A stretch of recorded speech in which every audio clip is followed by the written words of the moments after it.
እንዴት ከረማችሁ? በዛሬው ታሪካችን ስለ አንድ አውሮፕላንን ስለጠለፈ ኢትዮጵያዊ ታሪክ እናወራለን። ምን ያህሎቻችሁ ስለዚህ ታሪክ ታውቃላችሁ? ታሪኩን የምታውቁ ሰዎች ኮሜንት መስጫ ላይ አስቀምጡልኝ። ከዛ በተጨማሪ ሰሞኑን ትንሽ የጉንፋን ስሜት ስላለኝ ድምፄ ላይ ለውጥ ብታዩ እንዳትፈርዱብኝ በቅድሚያ ይቅርታ ጠይቃለሁ።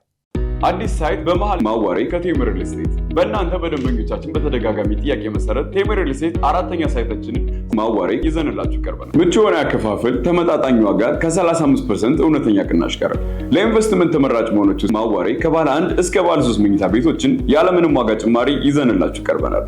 ባለ 2 መኝታ ከ1.7 ሚሊዮን ብር ቅድመ ክፍያ፣ ባለ 3 መኝታ ከ2.3 ሚሊዮን ብር ቅድመ ክፍያ 100% ለምትከፍሉ በካሬ 71500 ብር አድርገናል።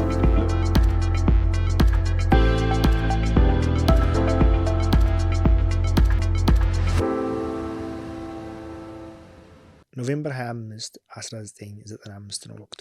በአቴንስ ሰማይ ላይ የሚበረው የኦሎምፒክ ኤርዌይስ ቦይንግ 747 አውሮፕላን 400 ተሳፋሪዎችን ይዟል። አውሮፕላን ውስጥ ያለው ድባብ ከሌላው ቀን የተለየ አይደለም፣ ሰላማዊ ነበር። ነገር ግን ከ400 ተሳፋሪዎቹ መሃል አንዱና መስኮት አጠገብ ተቀምጦ ብቻውን ሲብሰለሰል የነበረ አንድ ኢትዮጵያዊ ግለሰብ ነበር። ውስጡ እሳት የሚነድ መላኩ መክብብ የሚባል ሰው። ወደ ሀገሬ ከተመለስኩ እገደላለሁ የሚል ከፍተኛ ስጋት ውስጡ ይንቀለቀል ነበር። ይህ ስጋት ነው እንግዲህ ወደ እብደት ተቀይሮ በህይወቱ ዘመኑ የሚጸጸትበትን ውሳኔ ያስወሰነው። የሚገርመው ይህንን የአውሮፕላን ጠለፋ ለማድረግ ሲያስብ በእጁ የያዘው መሳሪያ አንድ መሳሪያ ነው። እሱም አውሮፕላን ላይ ስትሳፈሩ ምግብ እንድትበሉ የሚሰጣችሁ ቢላዋ አለ። ማንኪያ፣ ሹኪያና ቢላዋ፣ አብዛኞቹ ከፕላስቲክ የተሰሩ ናቸው። እሷን የያዘው በዓለም የበረራ ታሪክ ውስጥ እጅግ አስገራሚ ከሚባሉ የፖሊስ ስልቶች አንዱ የተተገበረበት ይህ ታሪክ በወቅቱ የዓለም ዜና ማሰራጫዎች ቀዳሚ ርዕስ ሆኖ ነበር። የዚህን ሁሉ ውጥንቅጥ ታሪክ ምንጩን ለመረዳት ወደ 1980ዎቹ መጀመሪያ መመለስ ግድ ይለናል።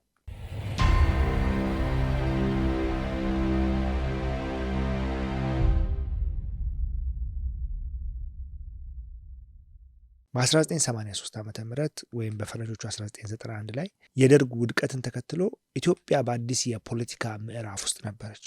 የሽግግር መንግስት ተመስርቷል። አዲስ ህገ መንግስት እየረቀቀ ነው። ሆኖም ግን ለብዙዎች ይህ ሽግግር ሰላማዊ አልነበረም። እንደምታውቁት በወቅቱ ኢህአዴግ በሚል ስም የመጣው ኃይል በጦርነት ነበር ስልጣንን የተቆጣጠረው ወይም በመፈንቅለ መንግስት። ለብዙዎች የደርግ መንግስት ተቃዋሚዎች ይህ እንደ ምስራች ቢሆንም በወቅቱ የእውነተኛ ዲሞክራሲ ለውጥ አቀንቃኝ ለነበሩ አንዳንድ ግለሰቦች፣ ወጣቶች ይህ በቀላሉ የሚዋጥ እውነት አልነበረም። ሰላማዊ ነው ብለው ወይም ዲሞክራሲያዊ ነው ብለው አያምኑ። ከነዚህ መሃል ብዙዎቻችን በጣም አውትስፖክን ሆኖ የምናውቀው ታማኝ በየነ አለ። አሁን ድረስ የታማኝ በየነ ቪዲዮዎች ለመጀመሪያ ጊዜ ኢህአዴግ አዲስ አበባን ሲቆጣጠር በተለይ አየር መንገዱን አይ ብሊቭ ለቢቢሲ ይመስለኛል ቃለ መጠይቅ ሰጥቶ ነበርና እዛ ቃለ መጠይቁ ላይ በግልጽ ተናግሯል። we are under the gun ነበር ያለው በወቅቱ በዛ ድፍረት። no, absolutely no. we are in prison.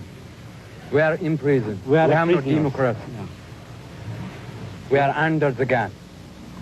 ታማኝ ራሱን የቻለ ረጅም ታሪክ የሚወጣው ግለሰብ ነው። ነገር ግን የዛሬው ባለ ታሪካችን ከዚህ የኢትዮጵያ ነባራዊ ሁኔታ በመነሳት ነው ይህንን ውሳኔ እንዲወስን ያደረገውና ይህንን ሀሳብም ወደዚህ ያመጣሁት በዛ ምክንያት ነው። እንግዲህ በተለይ በወቅቱ የቀድሞ ስርዓት ደጋፊ የነበሩ ወይም ደግሞ ከአዲሱ የኢህአዴግ ስርዓት ጋር የማይስማሙ ወጣቶች ነጭ ሽብርና ቀይ ሽብር ያስከተለውን ቁስል ሳይሽሩ አዲስ የፖለቲካ ስደት ማዕበል ውስጥ ገብተው ነበር። መላኩ መክብብም ከነዚህ አንዱ ነበር። በወቅቱ የነበረው የፖለቲካ ድባብ ግልጽነት የጎደለውና ብዙዎችን ለስደት የዳረገ ነበር። መላኩ ወደ አውስትራሊያ ለመሰደድ የሞከረው የፖለቲካ ጥገኝነት አግኝቶ ህይወቱን ለማዳንና እንደ አዲስ ህይወቱን ለመጀመር ነበር። ነገር ግን መላኩ አውስትራሊያ ሲደርስ የጠበቀው ካሰበው ውጪ ነው የሆነበት። የአውስትራሊያ ኢሚግሬሽን ባለስልጣናት ህገወጥ ስደተኛ በሚል መዝገብ አስረው ወደ መጣበት ሊመልሱ ተወሰኑ። እናም በወቅቱ የሲኤንኤን ዘገባ እንዲህ የሚል ነበር። አንድ ኢትዮጵያዊ ጥገኝነት ጠያቂ በአውስትራሊያ ባለስልጣናት ተቀባይነት ካጣ በኋላ በግሪክ አየር መንገድ በረራ ላይ ከፍተኛ ረብሻን አስነስተዋል የሚል ነበር። እናም መላኩ ወደ አውሮፕላኑ ሲገባ በጭንቅላት ውስጥ የሚመላለሰው አንድ ነገር ብቻ ነበር። አዲስ አበባ አየር ማረፊያ ስደርስ ወዲያውኑ ወደ እስር ቤት እወሰዳለሁ የሚል። ይህ ፍርሃት ነው የምግብ ቢላዋውን እንደ ብቸኛ የነጻነት መሳሪያ እንዲመለከተው ያደረገው።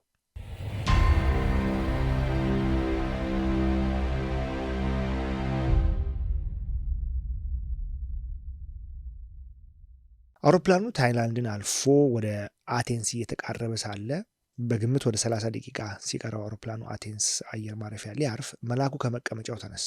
በእጁ ምግብ የቀረበበትን ቢላዋ ይዟል። ሶፊያ ማስቴሎ የተባለችውን የግሪክ በረራ አስተናጋጅ በድንገት ያዛት። ቢቢሲ በወቅቱ ሁኔታውን ሲገልጸው ጠላፊው ምንም አይነት የተራቀቀ መሳሪያ አልነበረውም ይላል። ነገር ግን የያዘው ትንሽ ቢላዋ የበረራ አስተናጋጇን አንገት ላይ በመደቀኑ ምክንያት በ400 ተሳፋሪዎች ላይ ከፍተኛ ሽብርን ፈጥሮ ነበር እና መልአኩም ሲጮህ ይሰማ ነበር። አውሮፕላኑ በፍጹም አያርፍም፣ ዓለም የኔን ድምፅ እንዲሰማ እፈልጋለሁ፣ የተባበሩት መንግስታት ድርጅት ዩኤን ተወካይ ካልመጣ ይህች ሴት ትሞታለች የሚል ዛቻዎችን አውሮፕላን ውስጥ ያሰማ ነበር። በወቅቱ በአውሮፕላን ውስጥ የነበሩ ሰዎች ሁኔታውን ሲያስረዱ አውሮፕላን ውስጥ የነበረው ድባብ እጅግ የሚያስፈራ ነበር። ተሳፋሪዎቹ ይጮሃሉ፣ ህጻናት ያለቅሳሉ።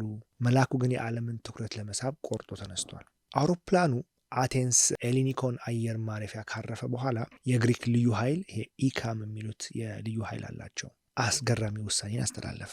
ኃይል ከተጠቀምን ተሳፋሪዎቹ ሊጎዱ ይችላሉ፣ ምክንያቱም ስለዚህ ሰው በቂ መረጃ የለም በወቅቱ ከሬዲዮ ግንኙነቶች ውጭ። ስለዚህ ተሳፋሪዎቹ ሊጎዱ ይችላሉ የሚል ስጋት ነበረባቸው። የመልአኩ ደካማ ጎን ምንድን ነው የሚፈልገው ይሄ ሰው? የእሱን ደካማ ጎን ማጥናት ጀመሩ። በዚህ ሁሉ ስታንድ ኦፍ በምንለው ሁኔታ ውስጥ እያሉ መልአኩ መናገር፣ ታሪኩን ለዓለም ማስረዳትና ማሳወቅ እንደሚፈልግ ያውቁ ነበር እነዚህ የፖሊስ አባላት። እናም ፖሊሶቹ የዛው አገር የሎካል የአገር ውስጥ ጋዜጠኞችን ካሜራ፣ ማይክሮፎኖቻቸው ምናዎቻቸውን ተዋሱና ልክ እንደነሱ ጋዜጠኛ መስለው ራሳቸው ልብሶቻቸው ምናምን ለብሰው መሳሪያቸውን ደብቀው የጋዜጠኞችን ካፖርት ለብሰው አውሮፕላን ለሱ ቀርበው ምን እንደሚፈልግ መጠየቅ ጀመሩ። አዲስ ሳይት በመሃል ማዋሬ ከቴምር ሪል ስቴት። በእናንተ በደንበኞቻችን በተደጋጋሚ ጥያቄ መሰረት ቴምር ሪል ስቴት አራተኛ ሳይታችንን ማዋሬ ይዘንላችሁ ቀርበናል። ምቹ የሆነ ያከፋፈል፣ ተመጣጣኝ ዋጋ ከ35% እውነተኛ ቅናሽ ጋር ለኢንቨስትመንት ተመራጭ መሆኖች ማዋሬ ከባለ 1 እስከ ባለ 3 መኝታ ቤቶችን ያለምንም ዋጋ ጭማሪ ይዘንላችሁ ቀርበናል። ባለ 2 መኝታ ከ1.7 ሚሊዮን ብር ቅድመ ክፍያ፣ ባለ 3 መኝታ ከ2.3 ሚሊዮን ብር ቅድመ ክፍያ 100% ለምትከፍሉ በካሬ 71500 ብር አድርገናል።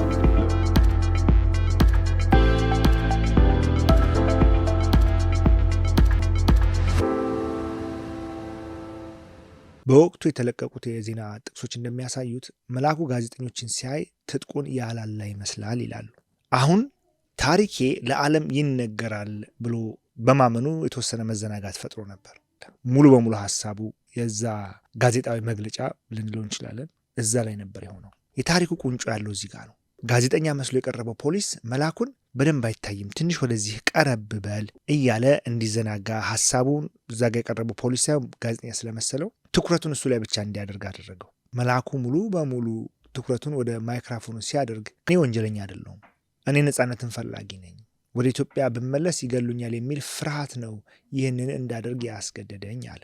የግሪክ ዳኞች ግን ይህንን ሀሳብ በፍጹም ሊገዙት አልቻሉም። የራስህን ደህንነት ለማስጠበቅ የ400 ሰዎችን ህይወት አደጋ ላይ መጣል አትችልም ነበር ያሉት። በመጨረሻ መልአኩ የ15 ዓመት እስራት ተፈረደበት። የፈለገው የፖለቲካ ጥገኝነት ቀርቶ የግሪክ እስር ቤት ሲሳይ ሆነ። የፈጸመው ድርጊት ግን በበረራ ታሪክ ውስጥ በተር ናይፍ ሃይጃኪንግ በቅቤ ቢላዋ የተደረገ ጠለፋ ተብሎ እስከ ዛሬ ድረስ ይጠቀሳል። ይሄ ዳቦ ለመቀባት የሚጠቀሙበት ቢላዋ።